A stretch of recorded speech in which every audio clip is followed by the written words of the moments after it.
ಇದು ಯಾಂತ್ರಿಕ ಯುಗ. ದುಡ್ಡು ಸಂಪಾದಿಸೋ ಕಡೆ ಜಾಸ್ತಿ ಗಮನವನ್ನ ಕೊಡ್ತೀವಿ, ಆದ್ರೆ ಆರೋಗ್ಯದ ಕಡೆ ಕಡಿಮೆ ಗಮನವನ್ನ ಕೊಡ್ತೀವಿ. ಇದರಿಂದ ಏನಾಗುತ್ತೆ ಹೇಳಿ?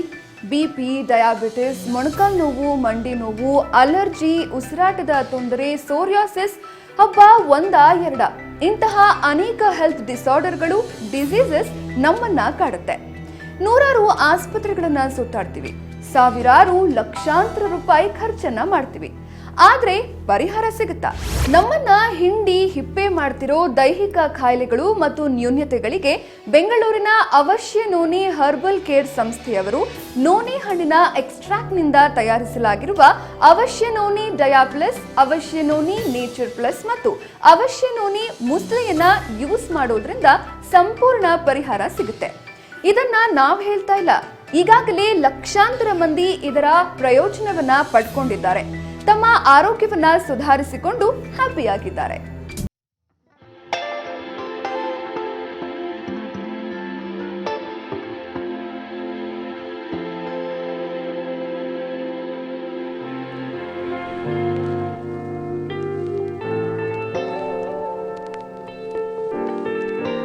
ಹಣ್ಣು ಅಂದ್ರೆ ಏನು ಅಂತ ತಿಳ್ಕೊಳ್ಳೋಣ.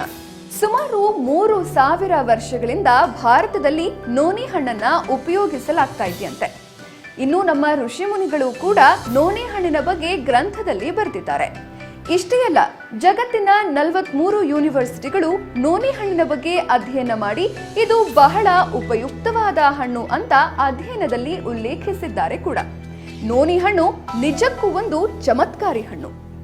ನೋನಿ ಹಣ್ಣಿನ ವೈಜ್ಞಾನಿಕ ಹೆಸರು ಮೊರಿಂಡಾ ಸಿಟ್ರಿಫೋಲಿಯಾ. ನೋನಿ ಹಣ್ಣಿನ ಮೇಲೆ ಕಣ್ಣಿನ ಆಕಾರದ ಗುರುತುಗಳಿರೋದ್ರಿಂದ ಆಯುರ್ವೇದದಲ್ಲಿ ಇದಕ್ಕೆ ಅಕ್ಷಿಕ ಫಲ ಅಂತ ಕರೀತಾರೆ. ಸಂಸ್ಕೃತದಲ್ಲಿ ಆಯುಷ್ಕ ಮತ್ತು ಕನ್ನಡದಲ್ಲಿ ಇದಕ್ಕೆ ತಗಟೆ ಹಣ್ಣು ಅಂತ ಕರೀತಾರೆ. ಮಾವಿನ ಹಣ್ಣಿನ ರೀತಿ ಇರುವ ನೋನಿ ಹಣ್ಣಿನ ಮರ ಮೊದಲಿಗೆ ದ್ವೀಪಗಳಲ್ಲಿ ಬೆಳೀತಾ ಇತ್ತು. ಆಗ ಆದಿವಾಸಿಗಳಿಗೆ ಇದಕ್ಕೆ ಏನಂತ ಕರಿಬೇಕು ಅಂತ ಗೊತ್ತಾಗದೆ ನೋನಿ ನೋನಿ ಅಂತ ಕರಿತಾ ಇದ್ರಂತೆ. ಹಾಗಾಗಿಯೇ ಜಗತ್ತಿನಾದ್ಯಂತ ಇಂದಿಗೂ ಈ ಹಣ್ಣಿನ ನೋನಿ ಅಂತಲೇ ಸಂಬೋಧಿಸಲಾಗಿದೆ.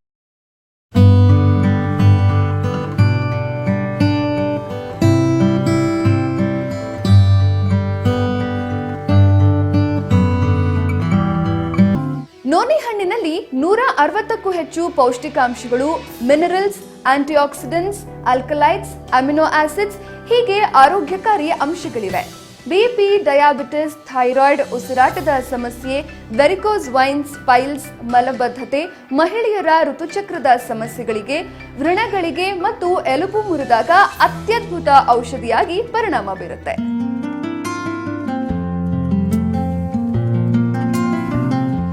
ನೋನಿ ಹಣ್ಣನ್ನ ಈಗ ನಮ್ಮ ಕರ್ನಾಟಕದಲ್ಲಿ ಬೆಂಗಳೂರಿನ ಹತ್ತಿರವಿರುವ ರಾಮನಗರ ಜಿಲ್ಲೆಯ ಮೆಳೆಹಳ್ಳಿಯಲ್ಲಿರುವ ಔಷಧೀಯ ಸಸ್ಯವನದಲ್ಲಿ ಬೆಳೆಯಲಾಗುತ್ತೆ.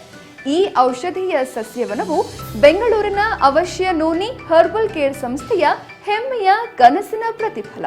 30ಕ್ಕೂ ಹೆಚ್ಚು ಎಕರೆ ಪ್ರದೇಶದಲ್ಲಿ ಬೆಳೆಯಲಾಗ್ತಾ ಇರೋ ನೋನಿ ಹಣ್ಣನ್ನ ನೇರವಾಗಿ ಅವಶ್ಯ ನೋನಿ ಪ್ರೊಸೆಸಿಂಗ್ ಯೂನಿಟ್ಗೆ ತಂದು ಸಂಸ್ಕರಣೆ ಮಾಡಿ ಅವಶ್ಯ ನೋನಿ ಡಯಾ ಪ್ಲಸ್, ಅವಶ್ಯ ನೋನಿ ನೇಚರ್ ಪ್ಲಸ್ ಮತ್ತು ಅವಶ್ಯ ನೋನಿ ಮುಸ್ಲಿ ಹೀಗೆ ಅತ್ಯದ್ಭುತ ಆಯುರ್ವೇದ ಪ್ರಾಡಕ್ಟ್ಗಳನ್ನ ನಮ್ಮ ಹೆಮ್ಮೆಯ ಕರುನಾಡಲ್ಲೇ ತಯಾರಿಸಲಾಗುತ್ತೆ. ಅವಶ್ಯ ನೋನಿ ಡಯಾ ಪ್ಲಸ್, ಅವಶ್ಯ ನೋನಿ ನೇಚರ್ ಪ್ಲಸ್ ಮತ್ತು ಅವಶ್ಯ ನೋನಿ ಮುಸ್ಲಿ ಈ ಆಯುರ್ವೇದ ಪ್ರಾಡಕ್ಟ್ಗಳನ್ನ ನಮ್ಮ ಹೆಮ್ಮೆಯ ಕರುನಾಡಲ್ಲೇ ತಯಾರಿಸಲಾಗುತ್ತೆ. 100% ನ್ಯಾಚುರಲ್, ಸೈಡ್ ಎಫೆಕ್ಟ್ಸ್ ಅಂತೂ ಇಲ್ವೇ ಇಲ್ಲ. ಅವಶ್ಯ ನೋನಿ ಹರ್ಬಲ್ ಕೇರ್ ಸಂಸ್ಥೆಯವರ ಎಲ್ಲಾ ಉತ್ಪನ್ನಗಳು ಕರ್ನಾಟಕ ಸರ್ಕಾರದ ಆಯುಷ್ ಇಲಾಖೆಯಿಂದ ಪ್ರಮಾಣೀಕೃತವಾಗಿದೆ ಮತ್ತು GMP ಸರ್ಟಿಫೈಡ್ ಆಗಿದೆ. ಅವಶ್ಯ ನೋನಿ ಹರ್ಬಲ್ ಕೇರ್ ಸಂಸ್ಥೆಯವರ ಉತ್ಪನ್ನಗಳಲ್ಲಿ ಸೈಂಟಿಫಿಕಲಿ ಪ್ರೂವ್ ಆದ ಆಯುರ್ವೇದದ ಗಿಡಮೂಲಿಕೆಗಳ ಕಾಂಬಿನೇಷನ್ ಇದೆ. ಡಯಾಬಿಟಿಸ್ ಅಂದ್ರೆ ಶ್ರೀಮಂತರಿಗೆ ಬರೋ ಖಾಲೆ ಅಂತ ಮಾತನಾಡ್ಕೊಳ್ಳೋರನ್ನ ನಾವ್ ಕೇಳ್ತಾ ಇದ್ವಿ. ಡಯಾಬಿಟಿಸ್ ಬಂದ್ರೆ ಏನಪ್ಪಾ ನೀನು ಶ್ರೀಮಂತ ಆದ್ಯಾ ಅಂತ ಕಾಲಿಡಿತಾ ಇದ್ರು. ಆದ್ರೆ ಈಗ ಸುಮಾರು ಜನ ಶ್ರೀಮಂತರೆ. ಅಂದ್ರೆ ಡಯಾಬಿಟಿಸ್ ಬಡವ ಶ್ರೀಮಂತ ಅನ್ನೋ ಭೇದ ಭಾವ ಇಲ್ಲದೆ ಎಲ್ರಿಗೂ ಬರ್ತಾ ಇದೆ. ಡಯಾಬಿಟಿಸ್ ಏನೋ ಬರುತ್ತೆ, ಆದ್ರೆ ಇದರಿಂದ ದೇಹಕ್ಕೆ ಏನೇನ್ ಅಪಾಯ ಕಾದಿದೆ ಅಂತ ಗೊತ್ತಾದ್ರೆ ನೀವು ಭಯ ಪಡದೇ ಇರಲ್ಲ. ಅದಕ್ಕಿಂತ ಮೊದಲಿಗೆ ಡಯಾಬಿಟಿಸ್ ಅಂದ್ರೆ ಏನು ಅಂತ ತಿಳ್ಕೊಳ್ಳೋಣ. ಮನುಷ್ಯನ ದೇಹದಲ್ಲಿ ಇನ್ಸುಲಿನ್ ಉತ್ಪಾದನೆಯಾಗಬೇಕು. ಮೇದೋಜೀರಕ ಗ್ರಂಥಿ ಅಂತ ಏನ್ ಹೇಳ್ತೀವಿ ಅದರಲ್ಲಿ ಇನ್ಸುಲಿನ್ ಉತ್ಪಾದನೆಯಾಗುತ್ತೆ. ಹೀಗೆ ಉತ್ಪಾದನೆಯಾದ ಹಾರ್ಮೋನ್ ಸೂಕ್ತ ರೀತಿಯಲ್ಲಿ ಬಳಕೆಯಾಗಬೇಕು. ಇನ್ಸುಲಿನ್ ಪ್ರಮುಖ ಹಾರ್ಮೋನ್ ಆಗಿದೆ. ನಾವು ಡೈಲಿ ಫುಡ್ ಏನ್ ತಿಂತೀವಿ ಅದರಲ್ಲಿ ಇರೋ ಸಕ್ಕರೆ, ಸ್ಟಾರ್ಚ್ ಅನ್ನ ದಿನನಿತ್ಯದ ಜೀವನಕ್ಕೆ ಅಗತ್ಯವಾದ ಶಕ್ತಿಯನ್ನಾಗಿ ಪರಿವರ್ತಿಸಲು ಸಹಾಯ ಮಾಡುತ್ತೆ.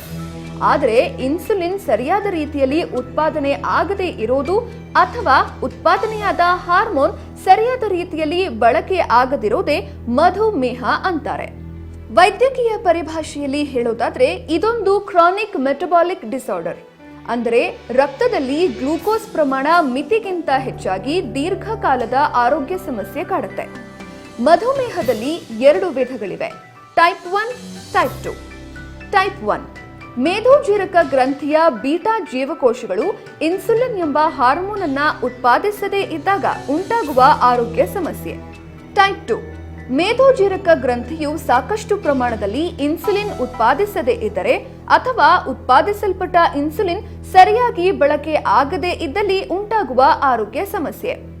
ಇದಲ್ಲದೆ ಗರ್ಭಿಣಿಯರಲ್ಲಿ ಕಾಣಿಸುವ ಮಧುಮೇಹ ಜಸ್ಟೇಷನಲ್ ಡಯಾಬಿಟಿಸ್ ಮೆಲಿಟಸ್ ಅಂದರೆ ಸ್ತ್ರೀಯರು ಗರ್ಭಧರಿಸಿದ ವೇಳೆ ಮಾತ್ರ ಕಾಣಿಸಿಕೊಳ್ಳುವ ರಕ್ತದಲ್ಲಿನ ಗ್ಲೂಕೋಸ್ ಪ್ರಮಾಣದ ಏರುಪೇರಿನ ಸಮಸ್ಯೆ. ಡಯಾಬಿಟಿಸ್ ಅಂದ್ರೆ ಏನು, ಅದು ಹೇಗೆ ಕಾಣಿಸಿಕೊಳ್ಳುತ್ತೆ ಅನ್ನೋದನ್ನ ತಿಳ್ಕೊಂಡ್ವಿ.